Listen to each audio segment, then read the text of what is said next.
ఊరేళ్ళ నిజం పాట ఇది కమ్యూనిజం పాట.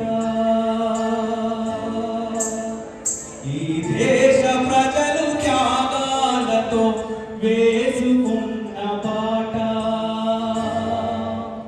ఒకరి కోసం ఒకరం, అందరి కోసం ఒకరం, తోడంటూ సాగే కమ్యూనిజం. నీకు